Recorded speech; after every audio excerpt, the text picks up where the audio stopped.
Hello, I'm Commander Oliver Morris with the Los Alamos Police Department. It's an exciting time to live in Los Alamos. With the increase in hiring at the lab, we've seen more motorists and visitors come to Los Alamos. But with that, we've also seen an increase in traffic. And with traffic, we also get calls of distracted driving, speeding, and sometimes aggressive driving. Please join me in reducing these calls. Our officers are going to be out in force looking for these types of driving behavior. If you see something, please call us at our non-emergency line or our emergency line. We appreciate your partnership in helping keep our community safe, and thank you.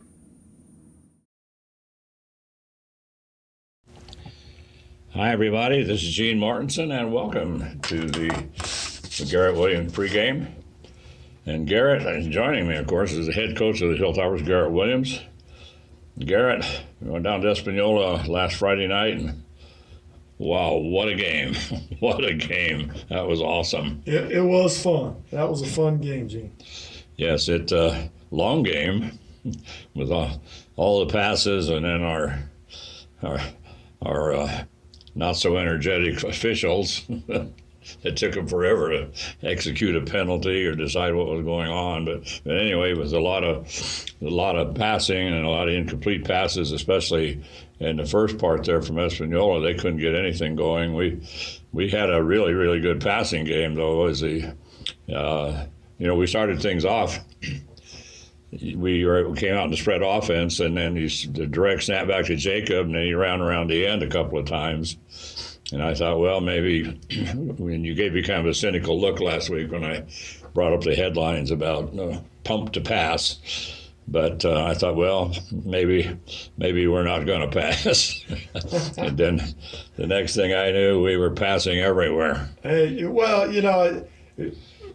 part of it, part of what we're going to do, and like I said, I think we have some good weapons at quite a few positions. We got a couple quarterbacks that can run.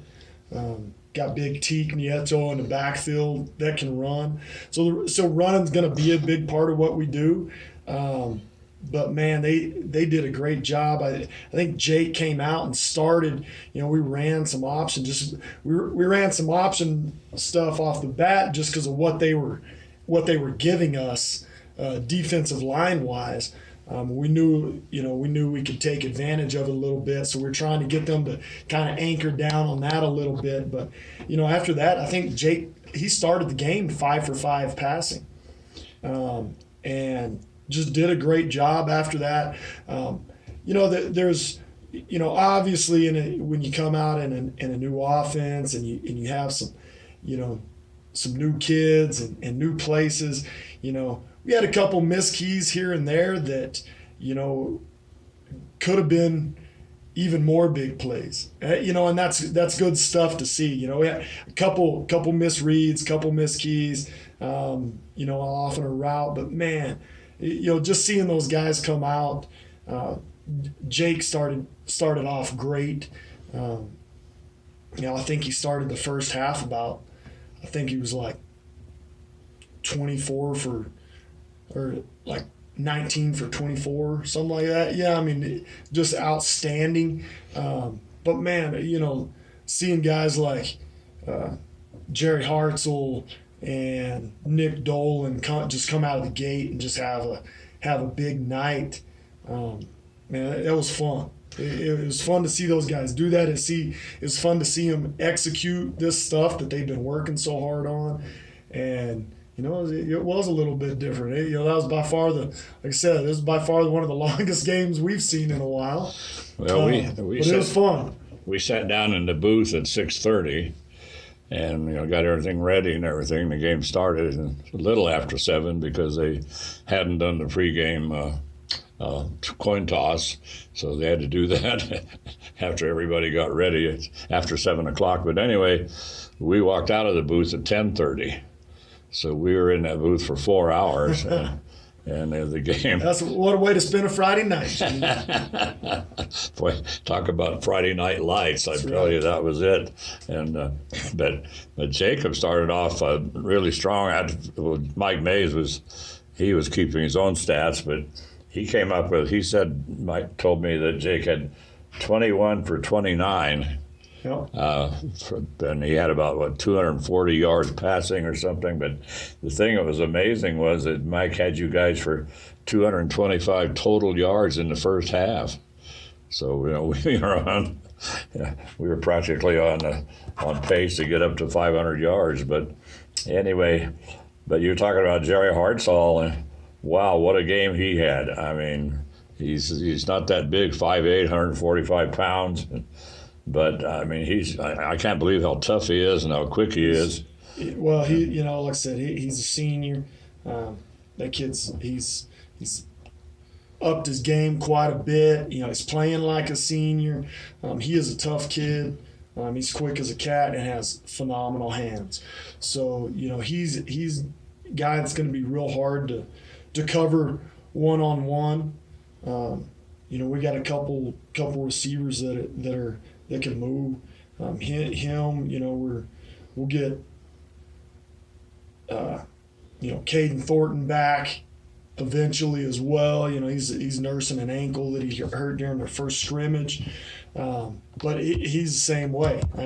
So we got a couple slot receivers that can do it.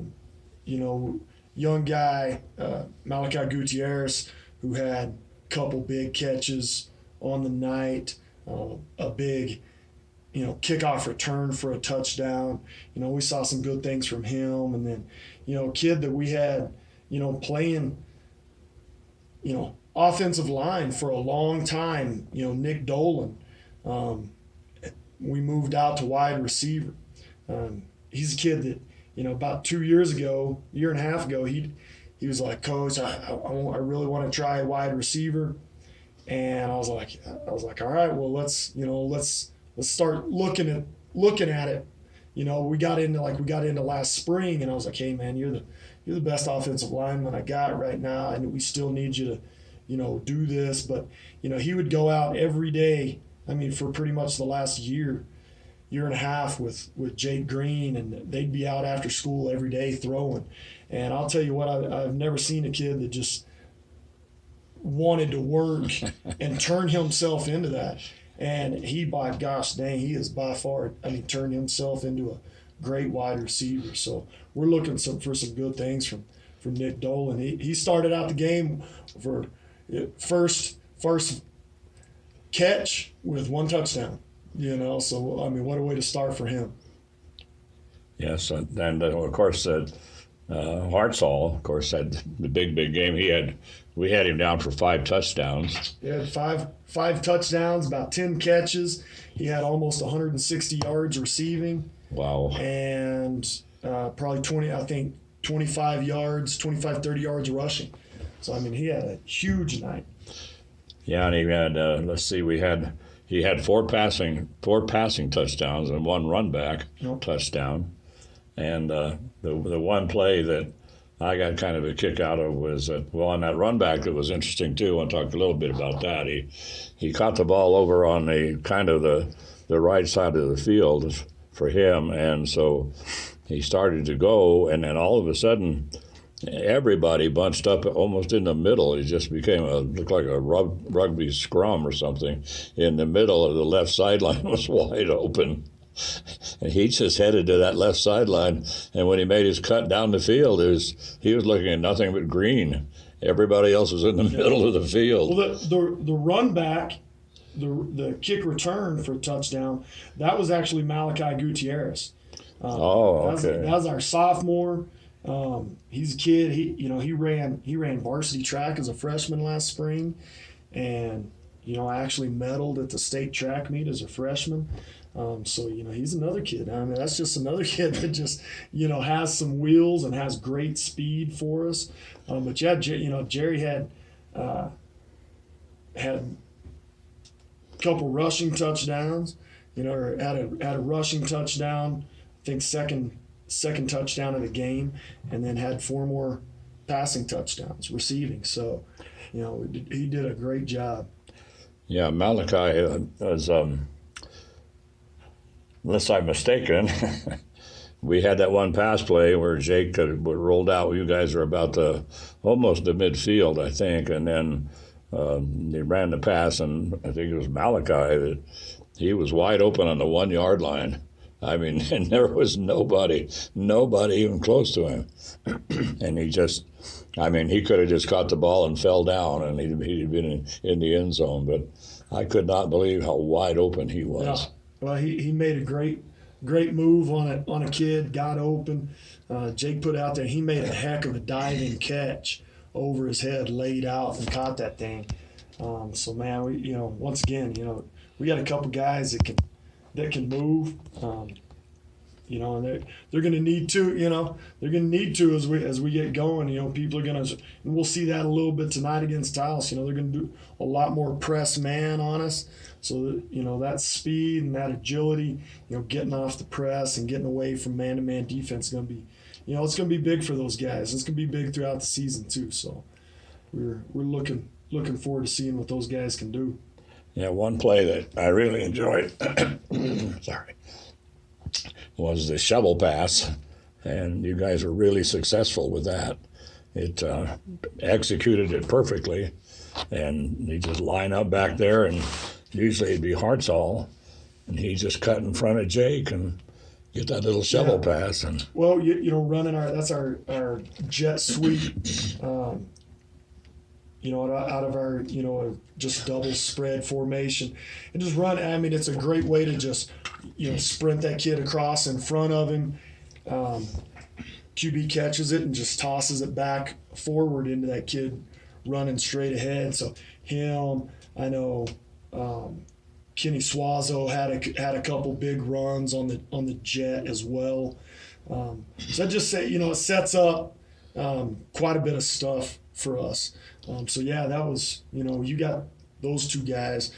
Kenny's another track kid. You got him and Jerry and Thornton running those kind of routes in the front. And those are relatively safe things too, because I think we've actually fumbled one of them, but when you run it like that, that's a forward pass as well. So, if that kid, if he bobbles it or we don't get it off on time, it's an incomplete pass.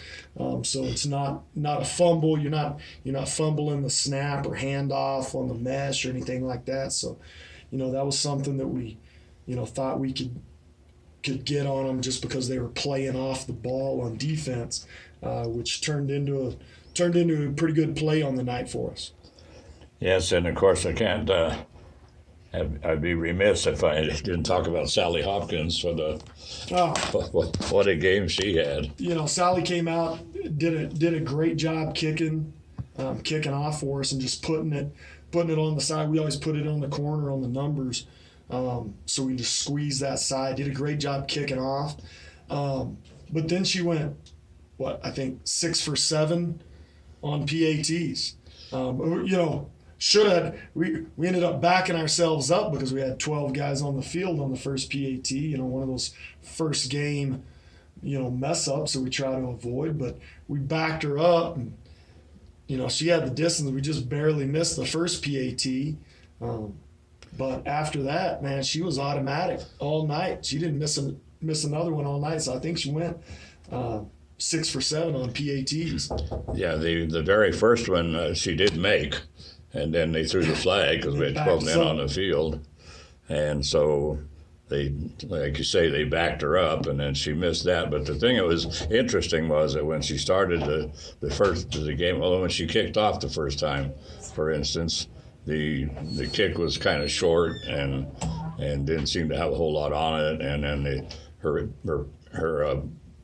extra points were just kind of barely clearing the bar, But as the game progressed, every time she kicked off, it went further and further. She was getting them down inside the 10-yard line.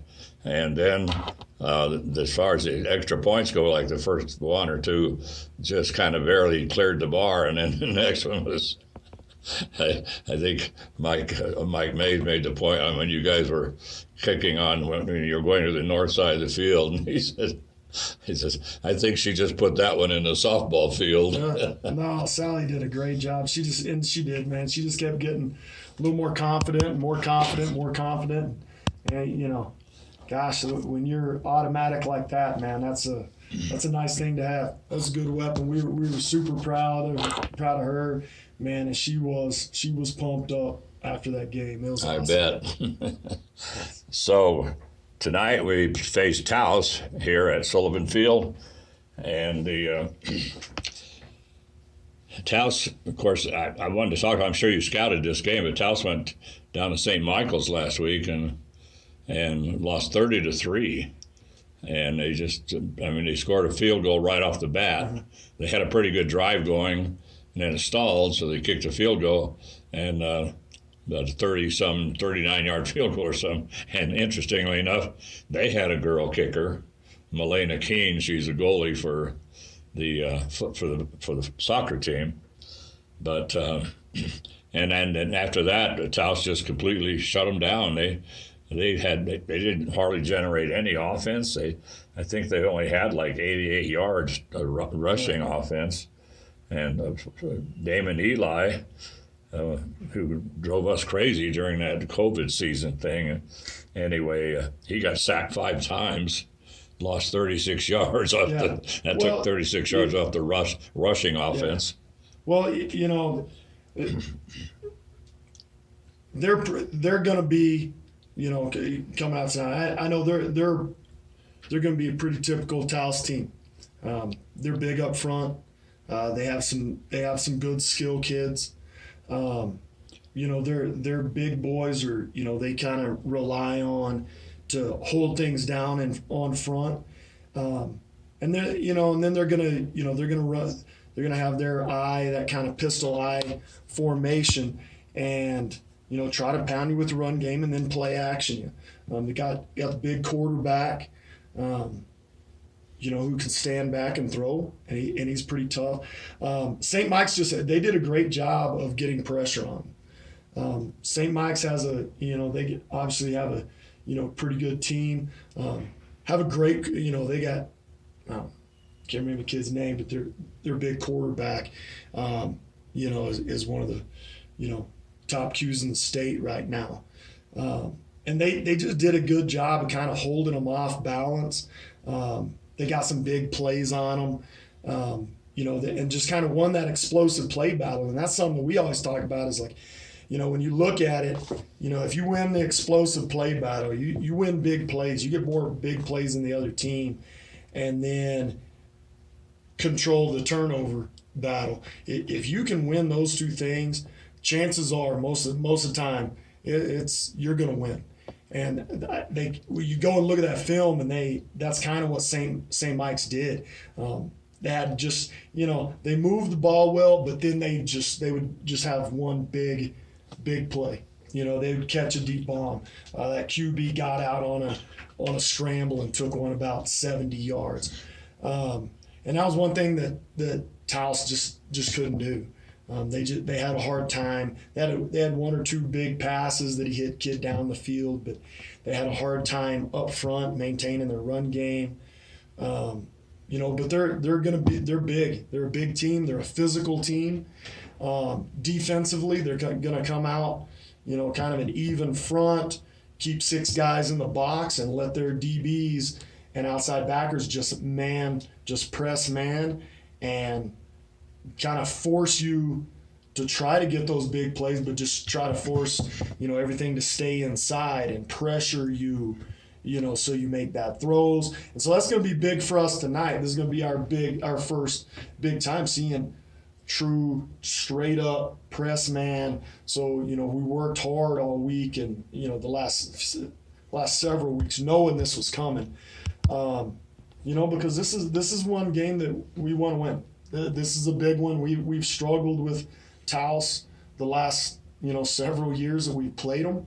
Ever since, they, 3-4 years ago when they won the state championship, they've been rolling, and they've, Coach Abreu's obviously a great coach. He's a great guy, and they're just going to play physical football and pressure you on defense. So this is one of those games we want to win. This is one that's going to kind of show where we're at right now. So it's going to be big to see how this offense does against see how it does against, this press man and, a bigger front. And then, defensively, we got to make sure secondary we take care of things and don't give up those big plays. Obviously you kind of saw it, in our game last week. I thought we handled Espanola pretty well, but the second half just gave up, some big bombs to their big receiver. Yeah. We knew where it was going. We had a couple DBs that were out, injured by that time. So we had some young dudes rolling in and had a lot of guys rolling in, and we just gave up some big bombs. And that's those big plays are what we can't have. Yeah, Ollie Fell, of course, for Espanola had a really big game. Of course, he's 6'6" and about almost 200 pounds, and outstanding basketball player. He's a great athlete. He's a great athlete.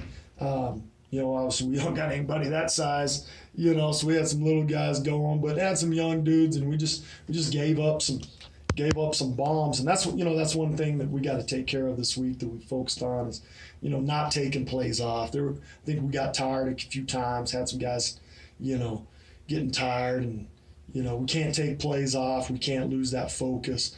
The first half we didn't, and we were pretty good. So I think that's going to be kind of the story tonight. How do we deal with their defense, with the press man stuff on defense, and making sure that we're putting pressure on them, and just completing passes, getting the ball in the hands of some playmakers, and letting Teak and Jerry and Jake and those guys get the ball in their hands in open space and let them go to work. So if we do that and play good defense and just limit the number of big plays. If we make them work for things, I think we're going to be okay. It's just those explosive plays and big passes, things like that, missing a tackle and giving up a big run or something like that. That tends to be what hurts us. And so this is one that we're looking forward to. We've been looking at this one for a long time.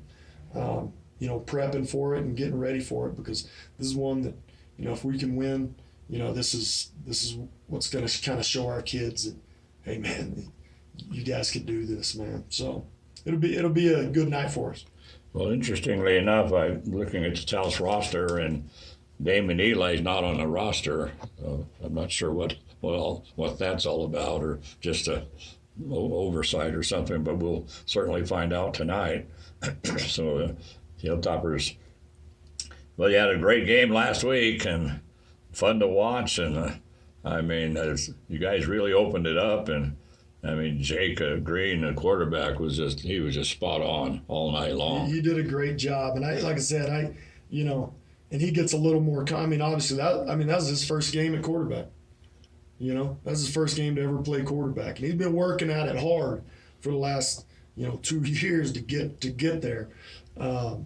We told him at the end of his sophomore year we were going to make this move, and obviously he didn't get to last spring because of the broken leg. But before that he was working hard, and after that he's been working super hard. He gets the more comfortable he gets, I think the more dangerous he's going to be. Well, he looked pretty comfortable last Friday, I must say. Yeah. So anyway, yeah, I know this is a big game. Ever since Art Abreu took over the Tigers,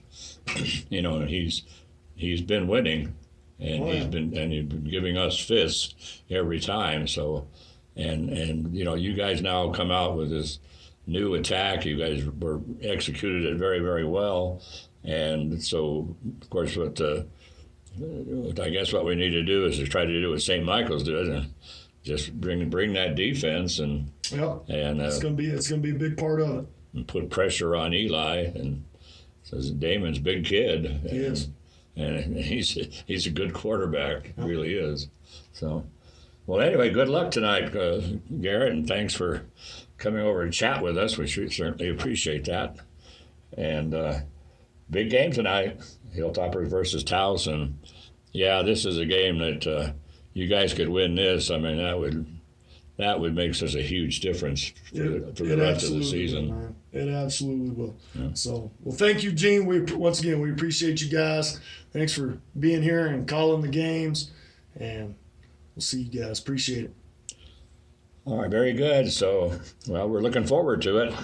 So this is Gene Mortensen, been talking with head coach Garrett Williams, and when we come back, we're going to have the Hilltoppers taking on the Taos Tigers.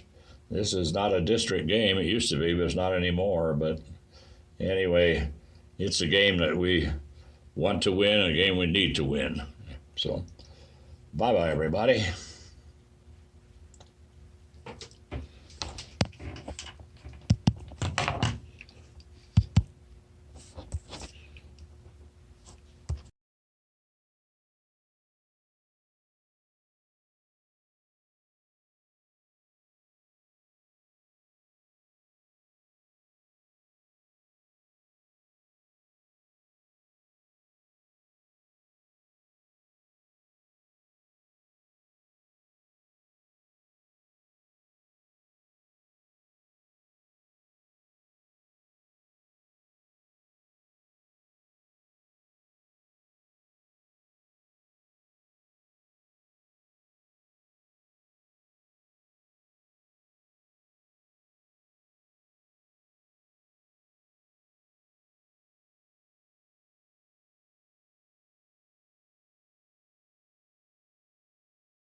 Hi, everybody, and we just finished the interview with Coach Garrett Williams, and so both the teams out on the field getting the coin toss, and we're going to find out who wins in the coin toss and what happens. But this is Gene Mortensen along with Mike Katko and our good buddy Mike Mays, and we're here at Sullivan Field to bring you this ball game between the Hilltoppers and the Taos Tigers, old rivals.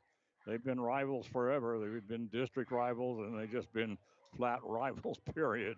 I mean, it's just it's kind of like Los Alamos and Santa Fe, but the Tigers have been dominated Los Alamos for the last 3 or 4 years, ever since Art Abreu took over.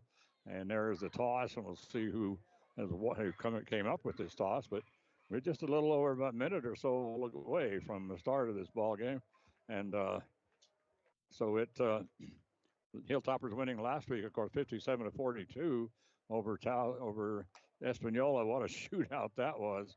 And then let's see what happened on the toss. Taos won. I mean, Taos won, and Taos won the toss, and they're going to receive. Awesome. They're going to go that way. And you're going to go straight into the storm that's threatening over on the right. Yeah, well, the right of us, Sullivan Field. Yeah, let's hope we don't get a storm coming from the left and down behind the line of scrimmage. West, we can't even see the mountains right now. So it's dark over there. Yeah, you're right. And it's not really the storm we're worried about; it's the lightning. That's right. It stops the game. It doesn't matter how much it rains. Right. I mean, they can play out there in a slog, but that's right. Anyway, Paul Cavalier now will line it up to kick. He is the kicker for the Taos Tigers. Or the Tigers no, for the Taos Tigers, except that he's the kicker, but he's not going to line it up because we're going to kick, and so my binoculars, please. All right. Kicking for us. Yeah. It looks like Sally Hopkins. Yep, that's who it is. Sally Hopkins, 5'6", 120-pound senior. Yeah, she had a great game last week against against Espanola. Right. Started off a little slow. Her first kicks were kind of short, but she had a lot of kickoffs because we had a lot of touchdowns, and so she just got deeper and deeper and deeper. She even had an attempted field goal, which just barely missed.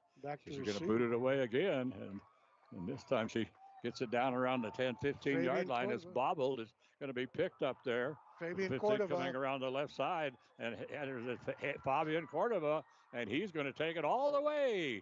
So Fabian Cordova, 85 yard return for the touchdown. Unbelievable. And the way he took off toward the sideline, I didn't think he had the ball. He started running over. I thought he picked it up and was heading over toward the left sideline. He was kind of bobbling, but but nobody seemed to be chasing him. So I looked over to see if somebody else had the ball. Then he turns the corner on the left side, and he's gone. Well, they had a little player back there who was faking like he was going to get the handoff from him, and our guys tackled the guy getting the fake, and Fabian took off around the left. Well, we certainly took care of that guy. So anyway, but Fabian Cordova. That's unfortunate. Yeah, a little bit. So 11:46 in this first quarter. 14 seconds. 14 seconds into the first quarter, and they score a touchdown. So 85 yards. Well, they're gonna go for two, and Damon Ely under center, and they're gonna hand it off. They're not gonna make it. So the Hilltoppers right there to bring him down, as getting the handoff and heading into the middle of the line that time. That was Matt Suazo, and Hilltoppers right there to pull him down. And on the tackle, Damian Martinez. So for us. Yeah, so it's a good job by Damian. So it's a 6-0 ball game. So now we're only behind 2 field goals. So here we go. So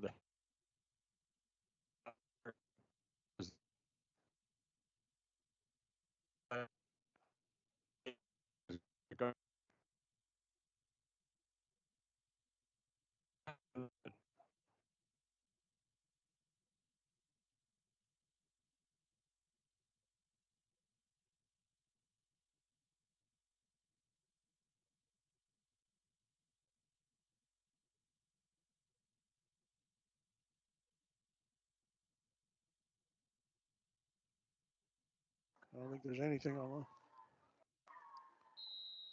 Okay, it's back. Should be back. Should be back now.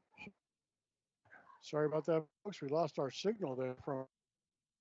They kick off by Damon Ely, and I think that's going to go. Let's see if it does. I'm waiting for the official to. No, they're going to say 6. Ball is at.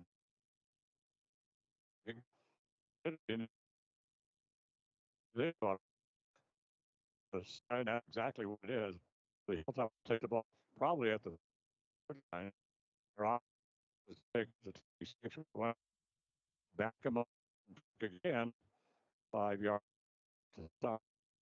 I don't know. Maybe we'll go.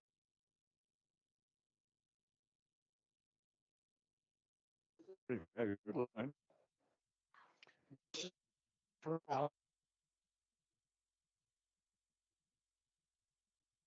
With our coach, Coach Garrett, and he wants a ticket at 35. Oh, yeah.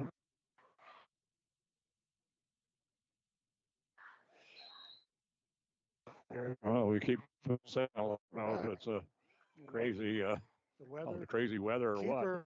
Left. Make a green or that set up fits. And he could be wrapped big time. He is going to pick for make Tiger or the roster. The roster that we got.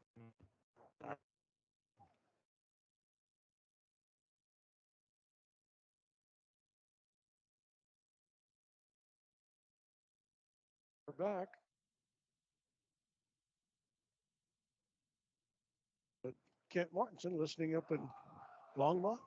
Jacob Green and the spread offense takes a snap. And boy, I'm telling you, they brought the house that time, Taos. And the Taos house. And they came in a hurry. And Jacob Green, I don't know if he was going to try to run it or pass it, but he didn't have a chance to do anything. And my golly, I'm looking down at the front, at the defensive line for the Tigers. My God, there's got to be over 1,000 pounds on that front line. There is. Second down. So Jacob dropping back, he's going to air it out, going to upfield, and it incomplete. Trying to get Luke Gonzalez coming across on the inside, just over the linebackers, and just overshot him. So third down now, 11 yards. Toppers from the 46. So they'll bring it back for the 46, and so that's going to make it. Well, that run actually by Jacob earlier on where he was actually snowed under. They lost about a half a yard, so they're essentially at the 46. So they're down in long 10. Bad snap on the it's on the ground.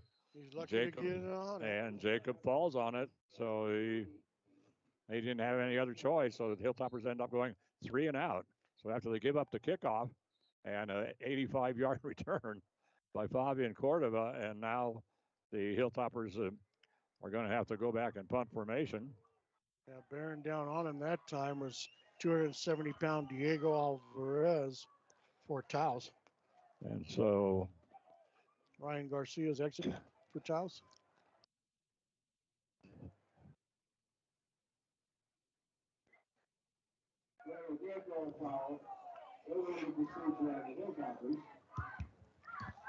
I can't hear Mike. What?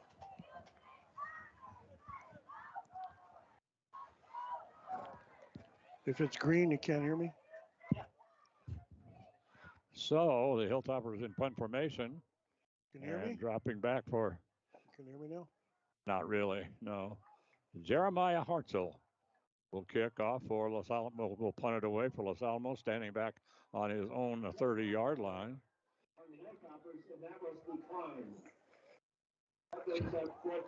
Okay, it's a 4th down situation now for the Toppers. Yes, as the after the fumbled snap, after the bobbled snap, which was a high snap, the Hilltoppers are pushed all the way back about the 39-yard line. So they got a long way to go. 4th time, but they're just going to kick it away. So Jerry Hartzell will get the snap, and he boots away. Nice boot, going to come downfield. It's going to hit down around the 25-yard line, over to the 15. Now coming around the right side and going nowhere. Boy, great coverage that time as the ball was picked up that time by Malachi, not by Jose Duran. Number 15, Jose Duran. 15. I don't even have a 15. On the Taos Tigers. Oh, there he is. There he is. And Malachi was the tackler. Malachi Gutierrez. Malachi Gutierrez, 155 pounds, 6'1" sophomore. Very good, very good. Good job So getting here, down there. Pinned him so on the now 15. this is going to be the first play from scrimmage for the Taos Tigers. They had the point after point, but anyway, Damon Eli is the quarterback. Behind him is Matt Suazo, and so they just set it up. They're kind of in a high formation. They're going to hand. Whoa! Good I'm morning. telling you, wow! Get the number of that truck, boy. That handoff went to Elijah Romero, and boy, I mean, he was decked by Tiki Nieto. Wow! He just rolled over the offense and slipped between the guard and tackle and nailed the running back. Great job. Great job there. I mean, 9:48, Toppers trailing in this first quarter, 6-0 to Taos. Taos has it at the 15-yard line. Yeah, so no gain on the play. The ball now is at the 15, as Mike says. Second down and 10. So now they're going to run out of the shotgun. Eli is going to pitch it over to the left side, now cutting back. And well, I thought he was going to go nowhere, but he's going to pick up a few yards. And Elijah Romero. The ball carrier, Elijah Romero, the ball carrier. And he gets it up to the 19-yard line, looks like. Yes, and so that's going to bring up 3rd down. And looks like about 3rd and about 7 for the Tigers. So the Hilltoppers have done a good job so far.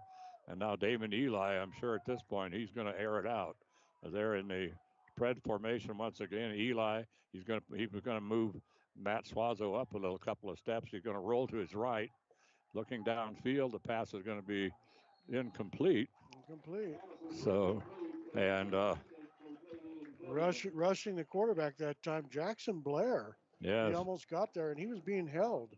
Yeah, the referee missed it, but we saw it, right? I mean, yes. I saw him being held. Well, Jackson but he was able to get a pretty good hit on Damon Eli. It was a great job. So that brings up 4th down. Yes, it does. So the Hilltoppers hold. So 3 and out for the Tigers. So except for that crazy run back to start things off. And we have 8:37 remaining here in the first quarter. And the Tigers up 6-0 on Los Alamos. So they line up in a regular formation. They're not in punt formation. Twins. Fourth down. I'm not sure what they're. There's a flag. Maybe they don't know it's fourth down. Mhm. But there's a lot of confusion down on the field. And so now the Tigers have to take a delay of game. I don't know. They didn't even go. He didn't even go under center and try to make a fake snap or anything, or a hard snap. If he did, he'd only gotten 5 yards anyway, which wouldn't have been enough. Something was wrong because the coach almost walked out to the field.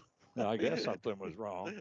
4th and 12, and so once again they're not in punt formation again. Twins. Eli Split ends on both sides. Well, Eli is just. Quick kick. Well, yeah. Why do you quick kick it on 4th down? That I don't understand at all. He got back in his regular formation, his spread formation. He just simply got back where the quarterback would normally get. On a shotgun. Yeah, and then he just simply, they snapped it to him, and then he just kicked it.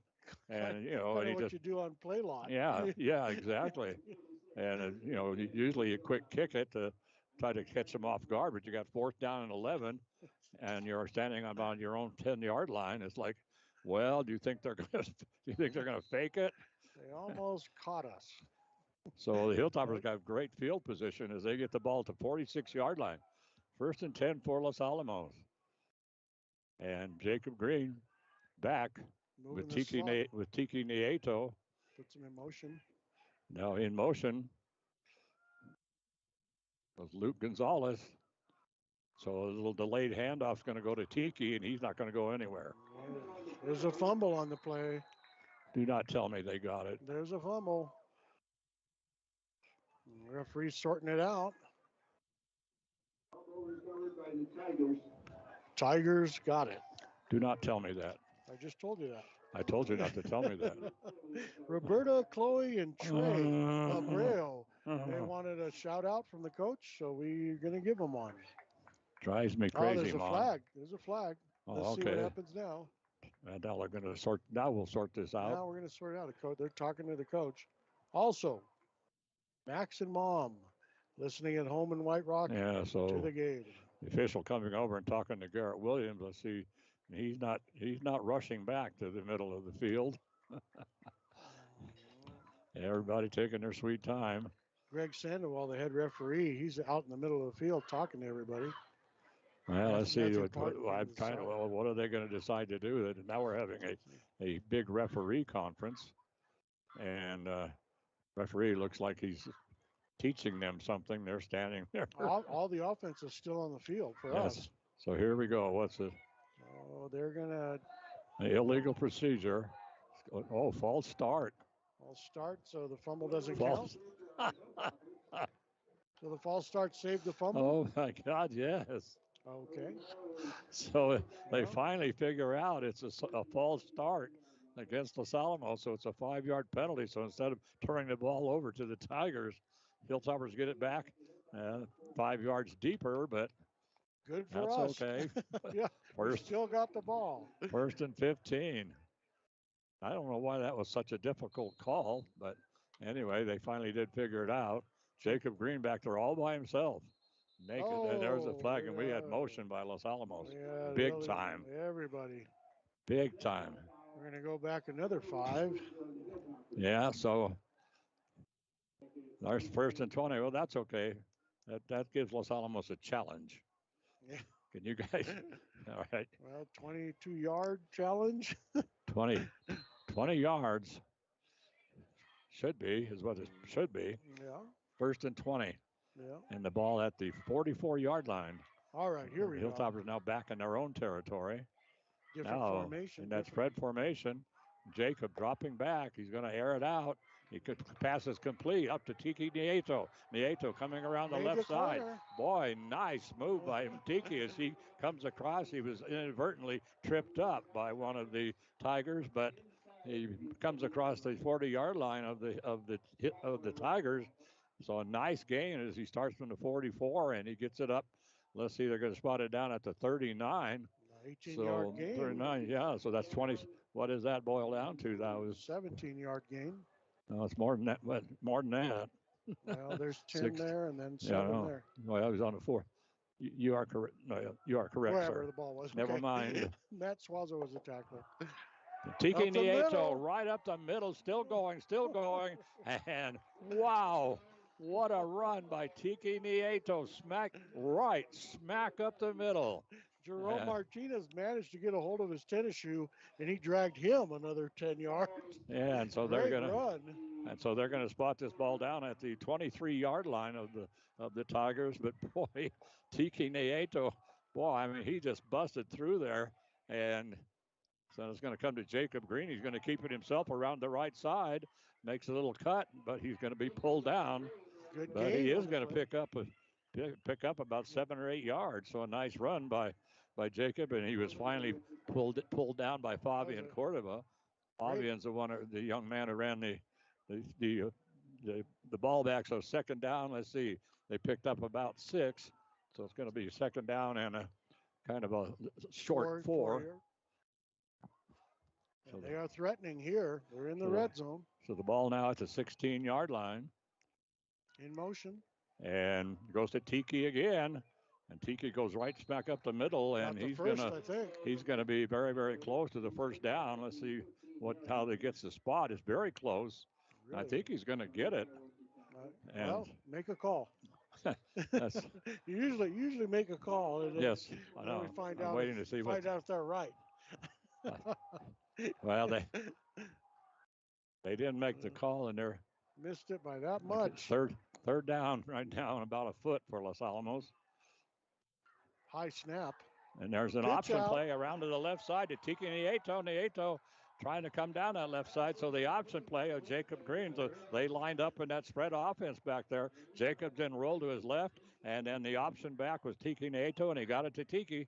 And Mike, they're down close to. They are now threatening. They're on the 4-yard line. Yes. 6:31 left in this first quarter, trailing by 6, but the Toppers are knocking on the door. First and goal right now for the Hilltoppers. Boy, nice movement. Now Jacob Green back there all by himself once again. He's going to get the snap. He's going to roll to his right. He's got a man wide open in the end zone. Oh, Jerry Hartzell. Boy, I've been telling you, you don't get any more open than that. Hartzell lining up over on the right side, just headed over toward the right corner of the end zone, and he was just all by himself. Nobody there. So the Hilltoppers quickly tie it up now, 6-6, and they can take the lead. So here comes Sally Hopkins.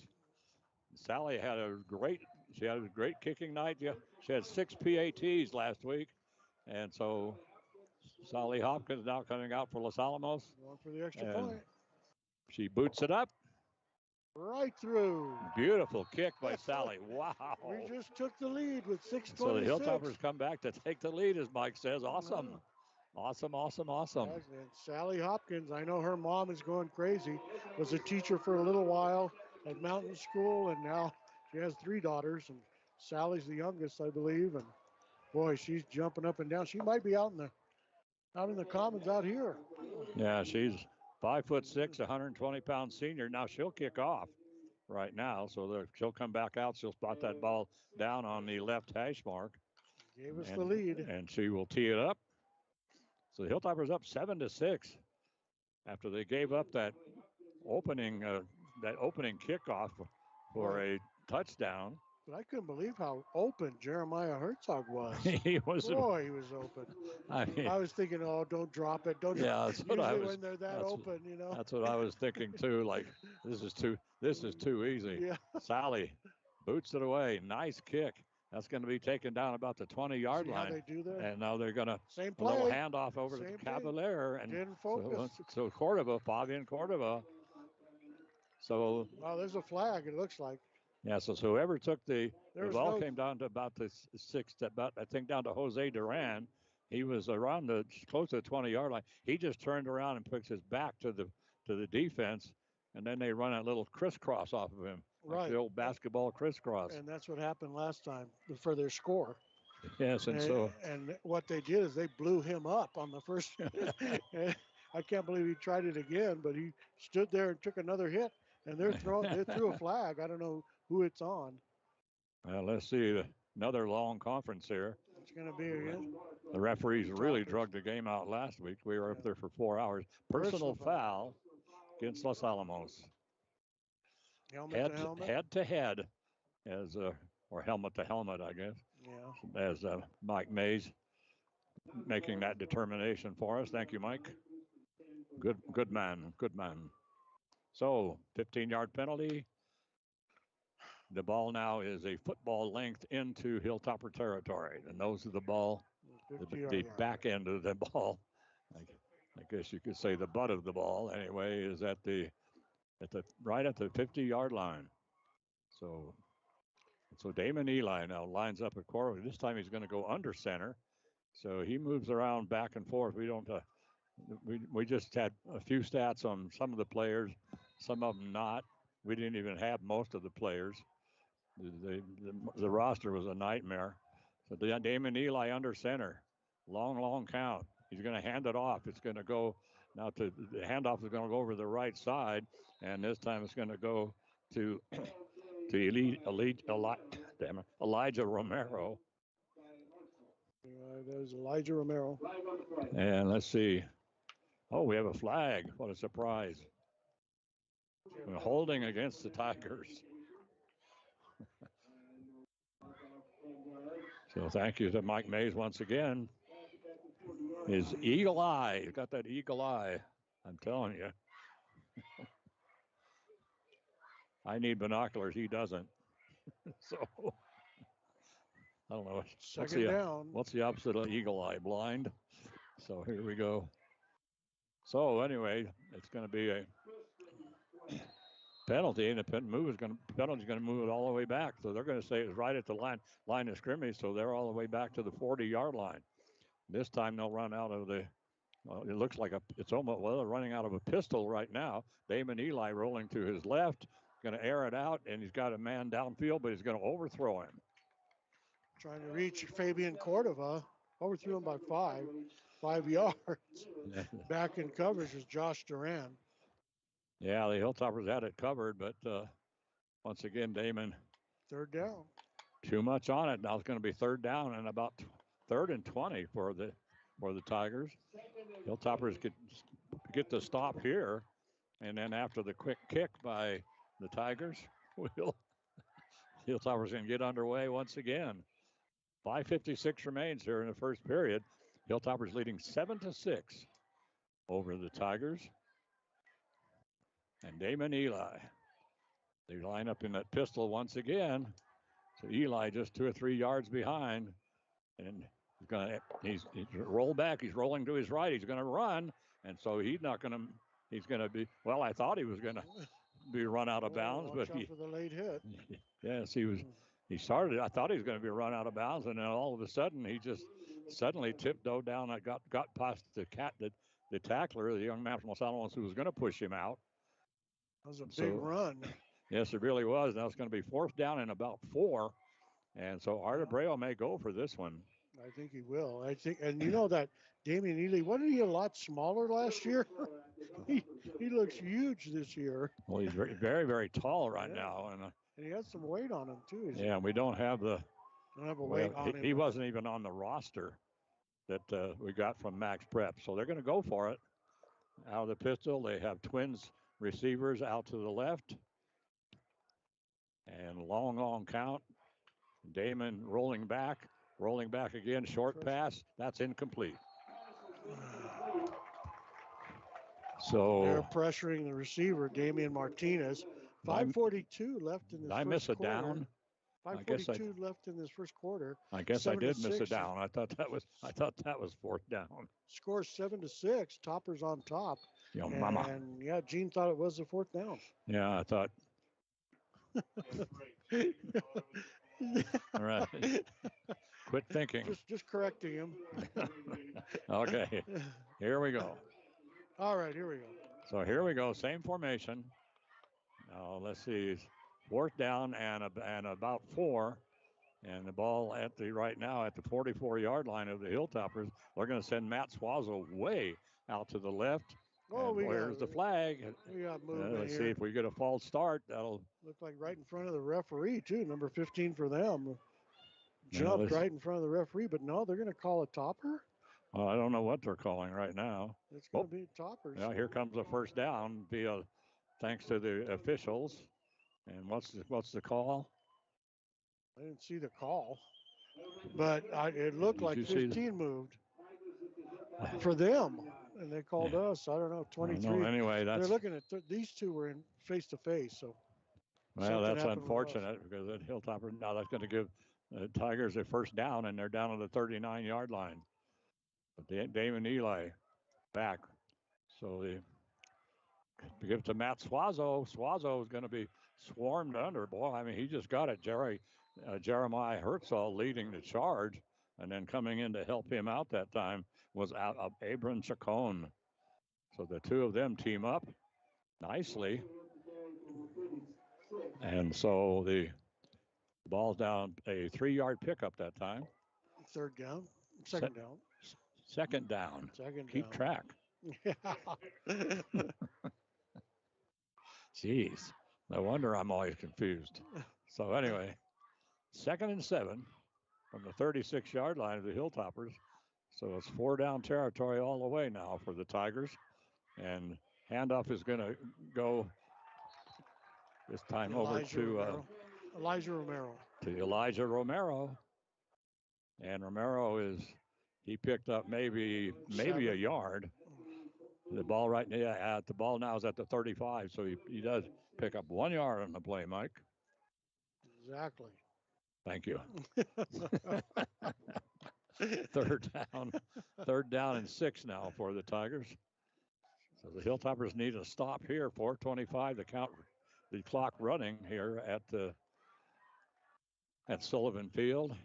Hilltoppers leading 7-6 right now here in this first quarter of this contest. Damon Eli drops back. He's going to air it out. He has a man way downfield. And boy. Touchdown. Oh, no, he stepped out. Okay. They're going to call interference, I bet, and we're going to decline it. But he caught it and stepped out right about the 1 or the 2 yard line. Yeah, so let's see what they're. Yeah. They're lining up. They're going to put it there.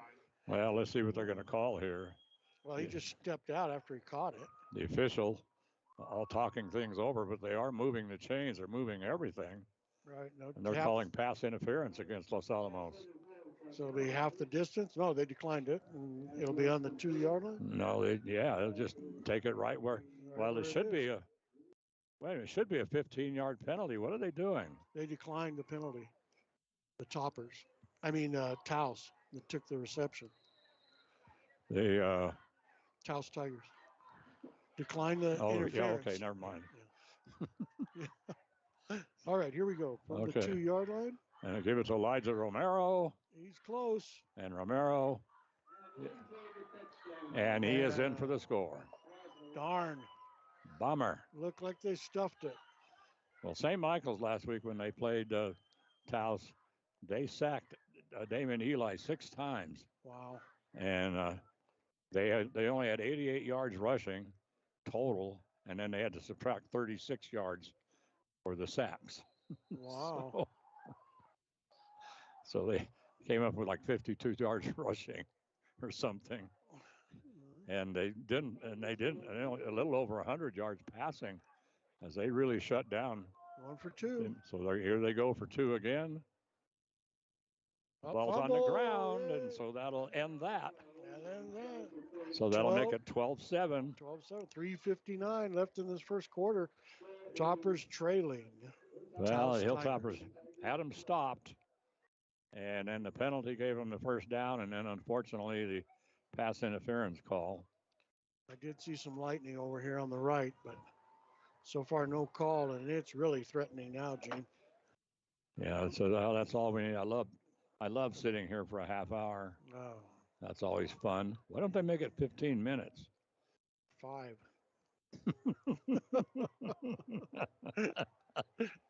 That's right. Anyway, shout out to Larry Mortensen, past president of Zia Credit Union and one of our top fans, listens in almost every week. And always look forward to his constructive criticism after the game. Right. It's good. It's always like Always good. Top notch. Top notch He's criticism. always. You guys were fantastic.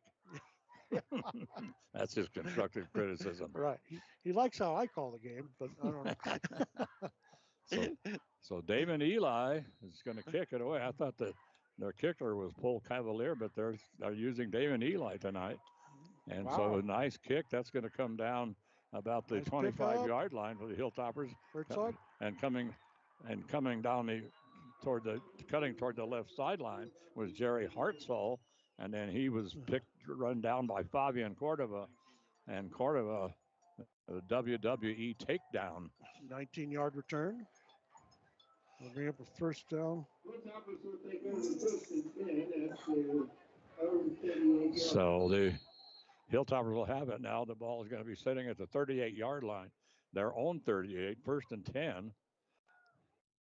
And Hilltoppers in that spread formation. And back there, Jacob Green along with Tiki Nieto. So they await the snap. Comes back to Jake. He's going to drop down and throw. Got a man open. Whoa, he had him open and he had him gone. Whoa, Tiki Nieto. Nieto, nice step. He stepped around the defender and got behind him. Just a neat little step, and just got about a foot ahead of the defender. And oh man, he just a little shorter on the pass, and he would have been gone. Just barely missed his outstretched hands, and like you say, he was. I mean, there wasn't anything in front of him except green turf. That's right. And so. Oh, nice motion play. So, yeah, so Tiki Nieto with it, coming up the middle. He's all the way down to the 30-yard line. That's a first down.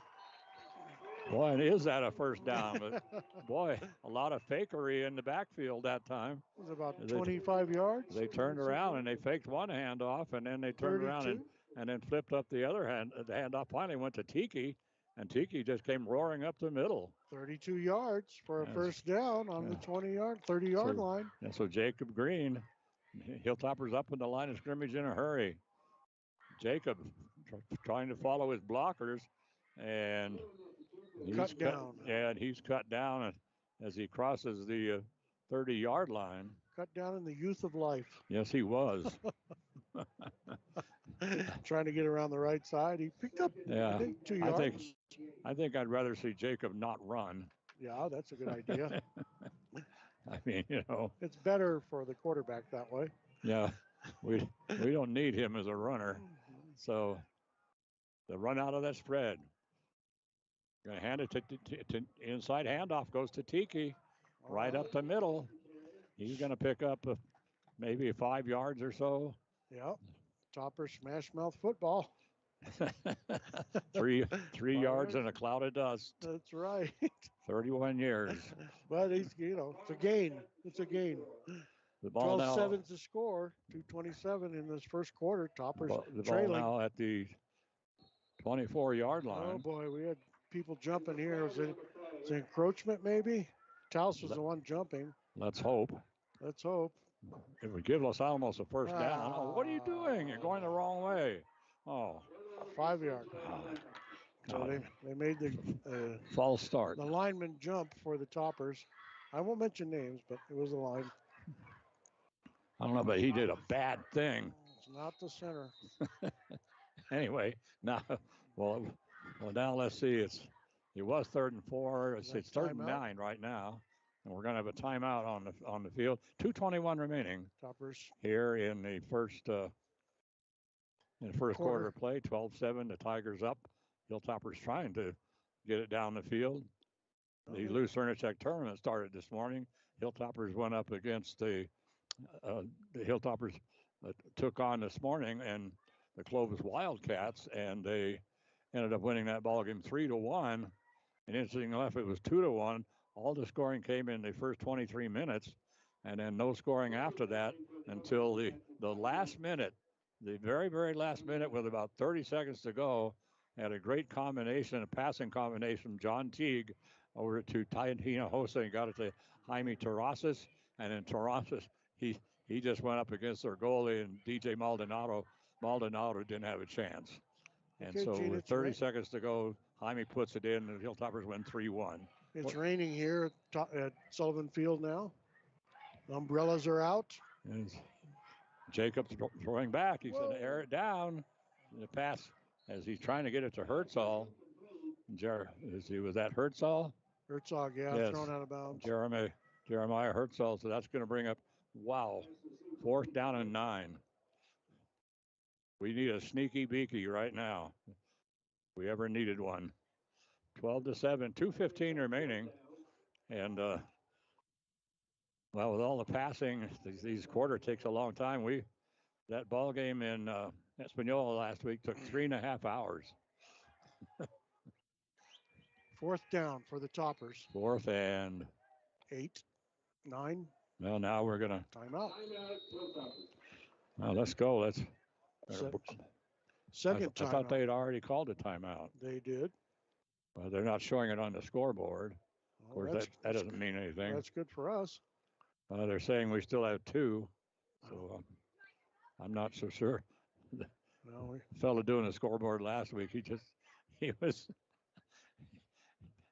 wasn't real diligent. Let's see how he kept up.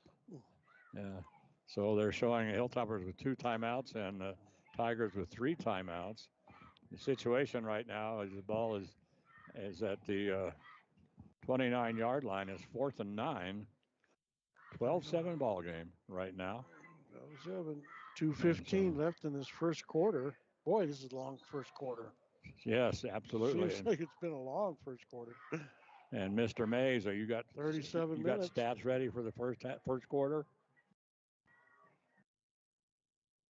Or does he?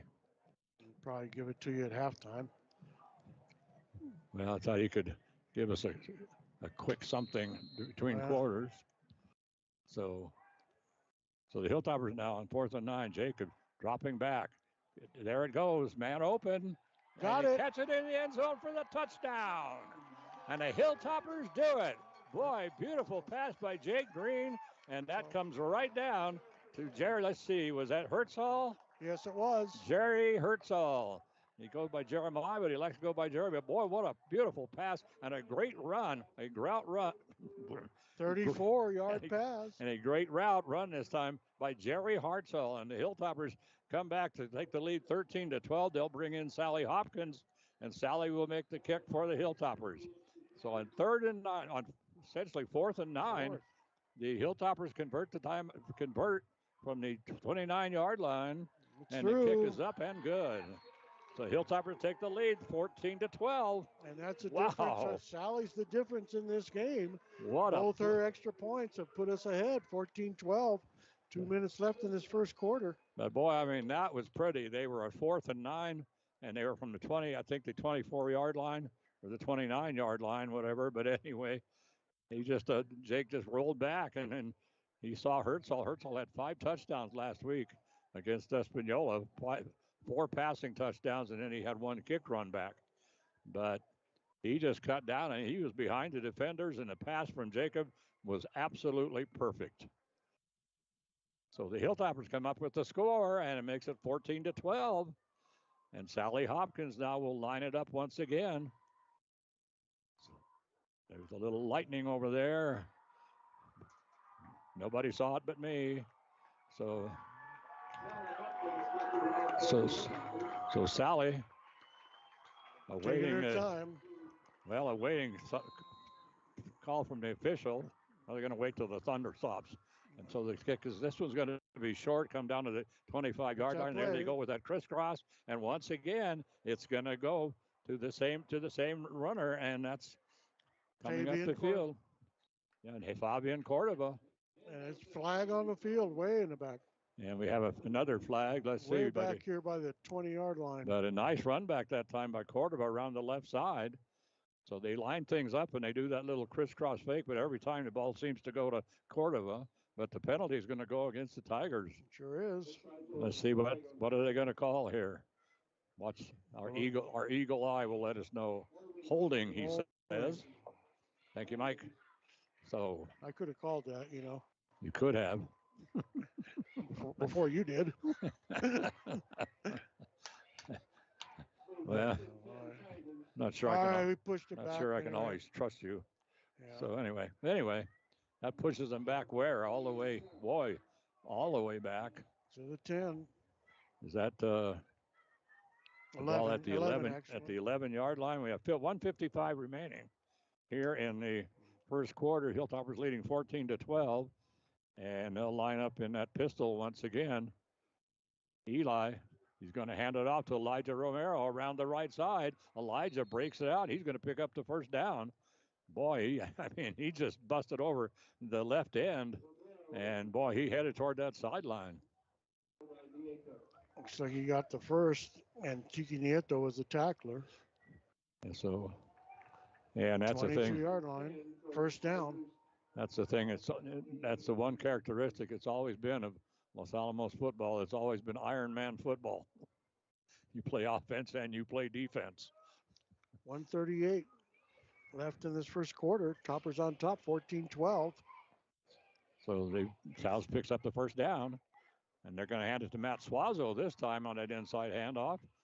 And Suazo is going to pick up maybe about 5 yards. See where they spot this thing down. Clock running. We're down to 1:25 to go here and counting in the first quarter. Hilltoppers leading by 2, 14-12. The ball right now is, the nose of the ball, Mike, is at the 30-yard line. Right. At the 30-yard line. That's the way. Second down. Okay. So second down and about 3. So Eli, he's going to roll to his right end. There's a little option play over to Eli Romero. The ball's on the ground, and I think the Hilltoppers have it. That's right, they do. They do. The Hilltoppers have it. So they tried to run the option, and they tried to get it to Elijah Romero. They had set up, as they just came out of the pistol, and Damon Eli, just a simple run to the right side. I mean, nothing fancy about it. And then when he turned around to make the option, it was a bad pitch back to Elijah Romero. Romero couldn't hang on, and actually went down, lost the ball, and the Hilltoppers, they recovered the fumble. Who got that? Zachary Schwarzkopf, number 66, 5'10", 220 pounds. Isn't out there that often, but he was there this time, big time, junior, 5'10", 220 pounds. Zachary Schwarzkopf with the topper. We have lightning. They're calling the game. Oh, you got to be kidding me. They're stopping the game here in the first quarter. 42 seconds left in this first quarter. They're going to take everybody inside. Let's go get a hamburger. They had closed during lightning. Let Mike give some stats here. What?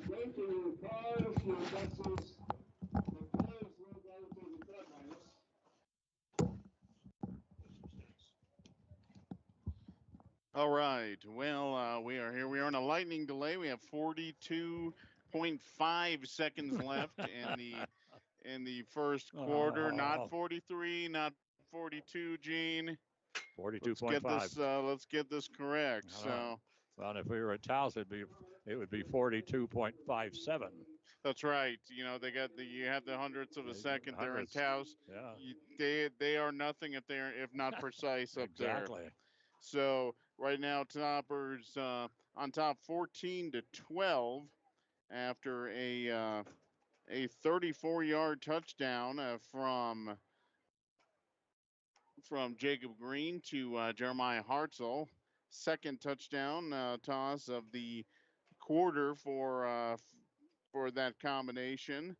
That one for 34 yards. Also had a 4-yarder earlier in this quarter. So right now for the Toppers, Green has completed 3 passes. 2 of them have been for touchdowns. He also had a 17-yarder, so he is currently 3 for 6 throwing for 55 yards and 2 scores. He's also he's also rushed. Let's see, 1, 2, 3, 4, 5, 6 times for 14 yards here in this first quarter. And a big first quarter so far for Tiki Nieto. He's just rushed 4 times, but he already has a 32-yard scamper.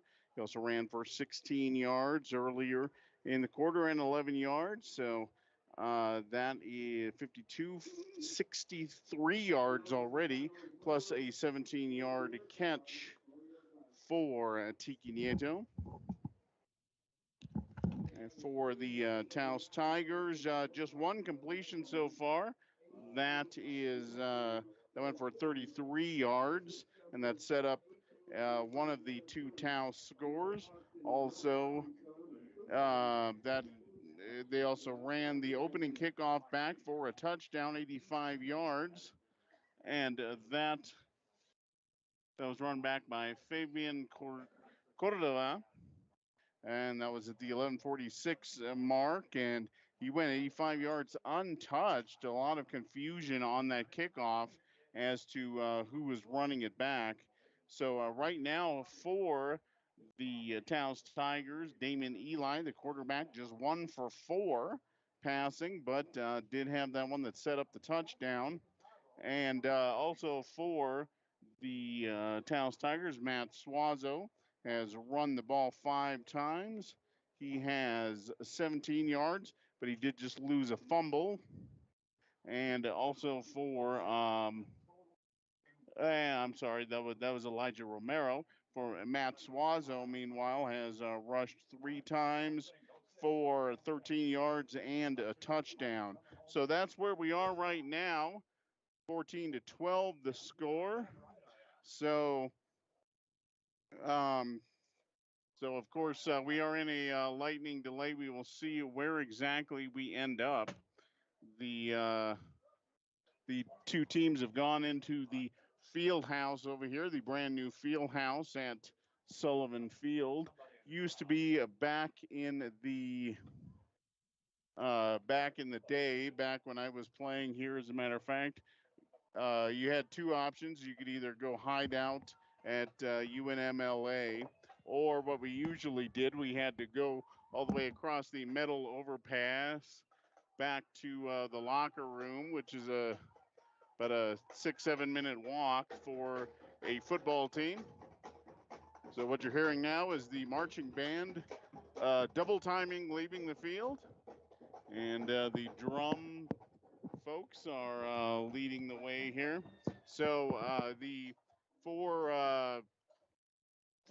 lightning delay, the rule is 30-minute delay from the last lightning strike, which is I know, Gina, that is your absolute favorite. Oh God. Favorite rule. Worst thing in the world. Yeah, you know, 29 minutes and 58 seconds into that countdown, if there's another lightning strike, clock resets. Yes, we do. Unbelievable. So, Gene, 14-12, you know, Toppers have gotten some big plays so far. You know, we saw last week the Toppers throwing the ball all across the field. We just did not, something we just never, ever saw, I think, ever. And they're continuing that a little bit. Not quite as much success so far here in the first quarter, but a couple of big plays, both of them from Green to Hartzell, including the 34-yard touchdown. Beautiful, beautiful throw from Green, and Jeremiah's right there. And boy, he's got a set of hands on him. Yeah, he really does. He had 4 touchdown catches last week for touchdowns.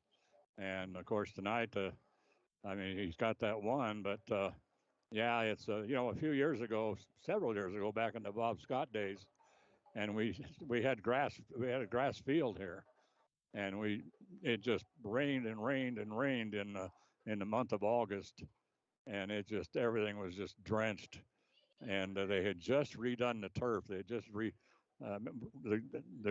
planted a lot of new grass, got everything set, everything. Bob Scott went out and he measured he stuck his little moisture meter down in the ground, see how deep it went and stuff. But then but anyway, Kirtland Central came to town, and so it was just one lightning delay after another. So they essentially stopped the game, and they decided, well, they never did even start. They decided that the field was too muggy and everything, and a brand new field. They didn't want to ruin the field, so they delayed the game until the next morning, and they played it at the middle school, at the old middle school field, up at the cow pasture up there. Yeah, I was gonna say that's that's where you go to graze. It's not really where you go to play football. The cow pasture and the cow pasture and the gopher holes. So anyway, and so Russ and I, we just went up to watch, and we didn't broadcast or anything, but we were wearing Packer jackets, and so green and gold, and so Russ was standing beside me, and then the Kirtland Central fans were standing next to Russ, and boy, did they spent the whole game chewing Russ out for Los Alamos.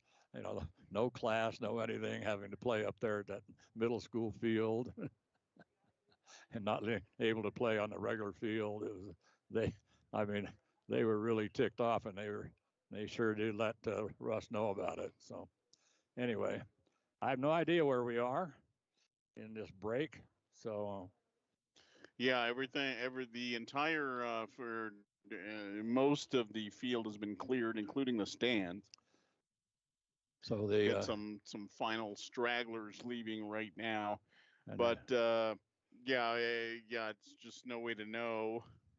And unless you're actually watching the lightning meter, you don't even know when the last lightning strike was. Yeah, let me ask John if he knows what time it went. Well, John's got the full app there, so I don't think we're more than about 6-7 minutes in at best. That's assuming we haven't had another one. Oh, was it 7:45? Oh, is that right? What time is it now? 7:53 is the time now. So if it was at 7:45, we still got a ways to go. No, it's been more than 9 minutes, 8 minutes. Yeah, in any event, Gene, so like you were saying, Los Alamos winning the soccer game this morning, again over Clovis, so they will advance to the semifinal round of the Louis Chernacek tournament going on here. And boy, that is such an incredible tournament. Yes, it just such a high level tournament, and that was one of the tournaments. I mean, teams used to fight to come up here. Oh, it's a very prestigious tournament. The Hilltoppers won the first game this morning, and then Capital played up at the middle school. And I never did hear who won that ball game up there. So the Hilltoppers are going to play the winner of Capital and Artesia. So I'm presuming it's going to be Capital. That's at 8 o'clock tomorrow morning. And I won't be able to do that ball game tomorrow, but we might be able to do the championship game tomorrow if the Hilltoppers advance to the championship. Yeah, and Capital Jaguars, very, very good team, and just watching, you can't even call it a progression. It was almost from one year to the next. They were pretty run of the mill team, and then the next year they were a powerhouse, and they've maintained that for a good 10-12 years now. Yeah, they just suddenly came out of nowhere. They were a team we never had any trouble with, and then all of a sudden they beat us, and we did not go to state that year. They kept us from going to the state tournament. Yeah, that is not a usual thing. Toppers are a pretty good fixture there in the state tournament, but Capital's been very good for quite a while, and like I said, it was just it was like night and day. Oh yes, absolutely. But the good solid team in the Capital Jaguars. So, and several good teams again in this tournament. So, if you get a chance, you might want to come and check that one out. And they're playing here, and they're playing at the middle school. The Clovis Wildcats actually were to play this afternoon as well, regardless of what Yes. happened in that first game. I think that's so they can get on the road at some point tomorrow before midnight, 1 o'clock in the morning. That's quite the drive out there to Clovis. But Yes, it but is. at least it is so scenic and there's so much to look at. Yeah. Wonderful, I know, especially when you get on that run from Santa Rosa to Fort Sumner. I mean, it's hard to keep your eye on the road. It really is. It I really mean, is just so much to see. So, anyway, I have no idea how much time we've got here, but they're still getting some. It's just as black as it can be over toward the south and the west, and there's another lightning go, but I think that was at least 6 miles away. Has to. Yeah. Has to. Should have counted the thunder. So, but everything has been cleared out. Like I said, everybody in the field house now, and I sure wish they had that like 30 years ago. That's quite the adventure to go across that overpass in your full football pads and everything like that. And metal cleats. Yeah, it was great. But speaking about the Topper offense, Gene, moving from almost a run exclusive look to what they've been doing the last game and a quarter, just really been something to see. I remember back actually my freshman year, Gene, you may remember this gentleman, Steve Cocking Jr. Yes. Very, very good quarterback that we had. Actually ended up playing ball at Azusa Pacific. That's in Azusa. Orange. Yeah, I think it's in Orange County, California.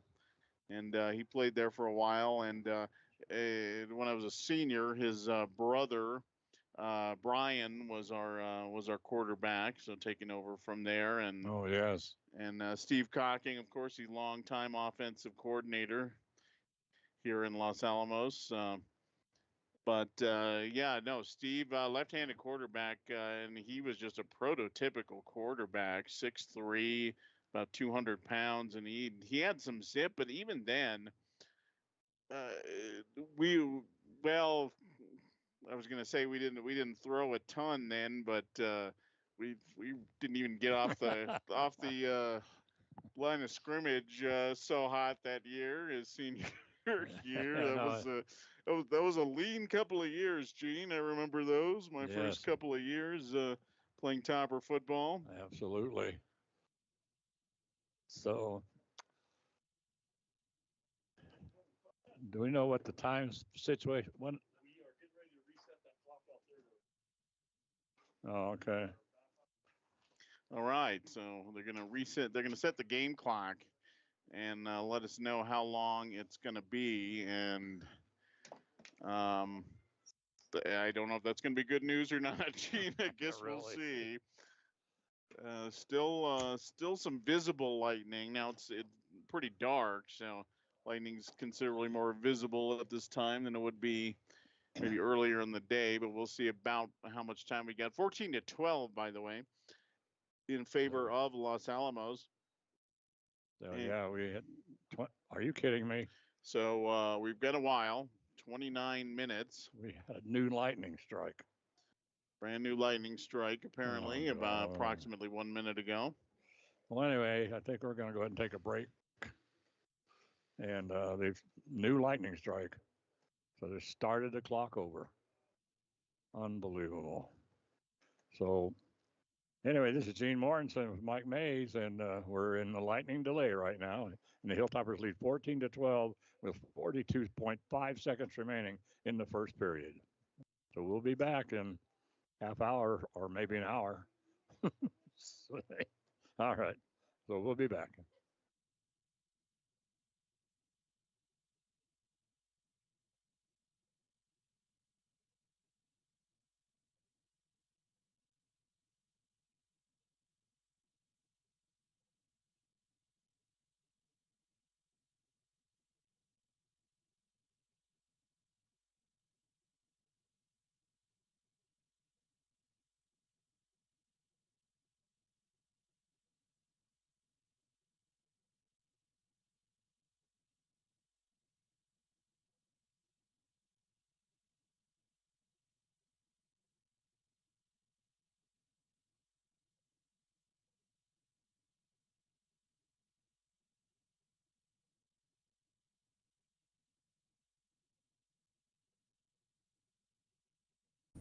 Hello, I'm Commander Oliver Morris with the Los Alamos Police Department.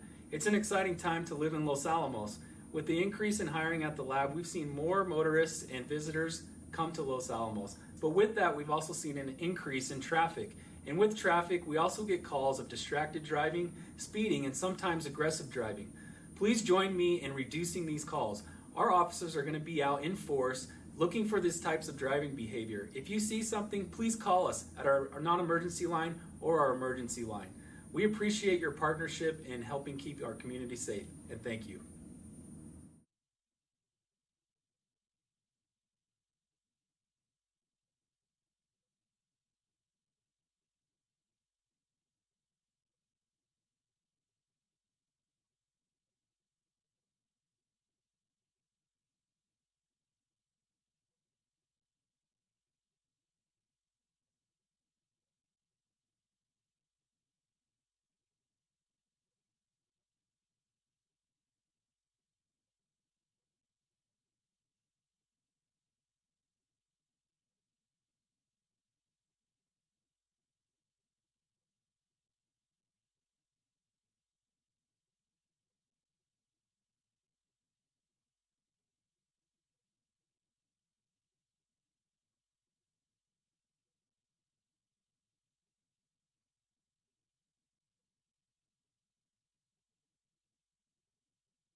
Hi, everybody. Well, we're back here, but the teams are not back. And they came out and for the benefit of everybody, the benefit of essentially us, because there's nobody left on the field anymore. And they set the game clock to the lightning clock. And they set it at 30 minutes, and then it would crank down to about 26. Then it would go back to 30, then crank down to about 27, go back to 30. And I thought this last time we were going to get through, they got down to about 22 and went back to 30 again. But we're sitting here in the booth and looking off to the south, and now we're starting to see some pretty spectacular lightning. I mean, big lightning strikes just roaring down, and I mean, just absolutely amazing. And beautiful lightning strikes, but of course, then every time it comes down, so there's another half-hour delay, and of course, according to the radar, wow, did you see that lightning? Holy mackerel! Anyway, the lightning is really starting to pick up now, so we could be sitting here till midnight, and I don't think we're going to sit here till midnight, and I doubt if you want to sit there at the radio, at, looking at the YouTube, wondering when this game's going to start. So anyway, so Mike Katko,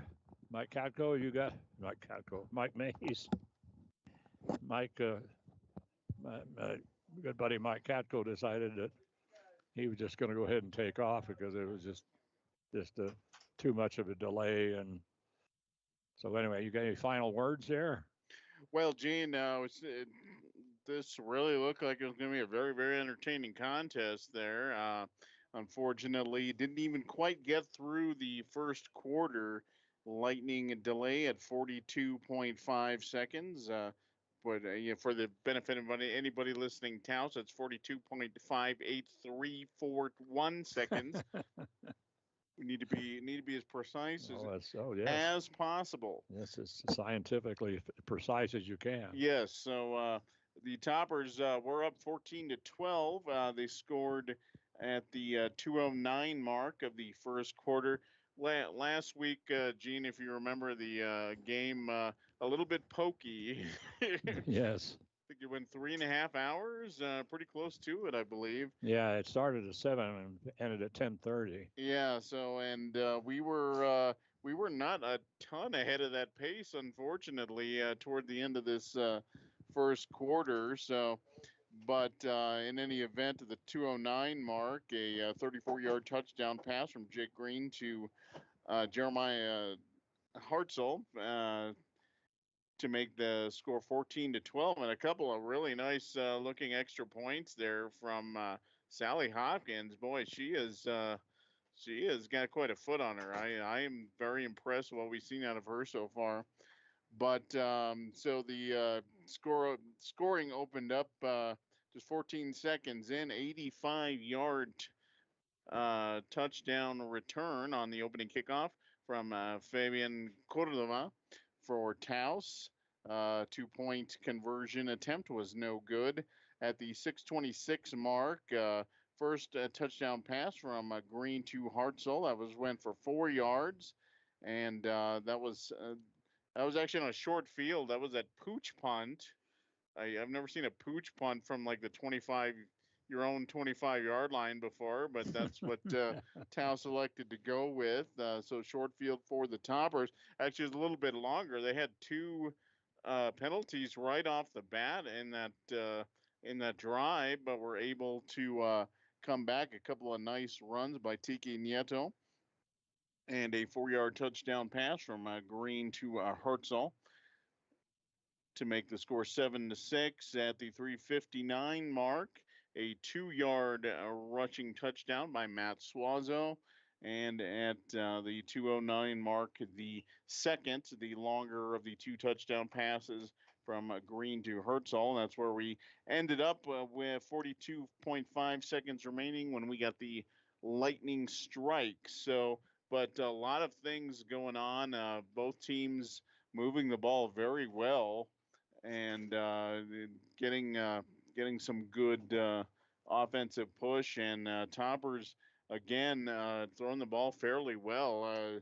Jake Green throws a nice looking ball, but um, unfortunately not able to see what else was going to happen. But we got it's always unfortunate to have one of these games kind of cut short, but plenty of football coming up for you. We'll see what's going on. I'm blanking on our next opponent, Gene. Next week at Bernalillo. At Bernalillo, and there's no love lost between these two schools. No, let me tell you. So, no, not at all. But hopefully, hopefully everything works out there, and we can continue and just keep going. Very, very exciting start to this season for the Hilltoppers. Yes, and so the game ended. It was 42.5 seconds to go in the first quarter, and there was a fumble by the Tigers, which is recovered by Los Alamos on the Tiger 30-yard line. So when they do resume play, if they do, the Hilltoppers will have it at the 30-yard line with 42.5 seconds to go in the first quarter, so they'll have plenty of time to punch it into the end zone. So anyway, this is Gene Mortensen for Mike Katko and Mike Mays, and I want to thank Carol Clark for making all this possible. Sorry we could not bring you all the entire ball game, but Mother Nature has a different idea here tonight. And I want to thank Nate Limback and John McHale and Carol Clark and the Daily Post for making all this possible. We wouldn't be able to do these broadcasts without those fine people. So that's going to be it for us here tonight. And we're not sure when we'll be back on air tomorrow is the Lucerne Tech tournament. We'll have to kind of see how that goes. We'll see the weather and see how the tournament goes. But anyway, so have a great weekend, everybody, and you can make it a better weekend. All you got to do is put a little love in your heart. Don't forget to hug your penguin, but the most important thing you can always do is just be excellent to each other. And so, sweetie pie, night, night.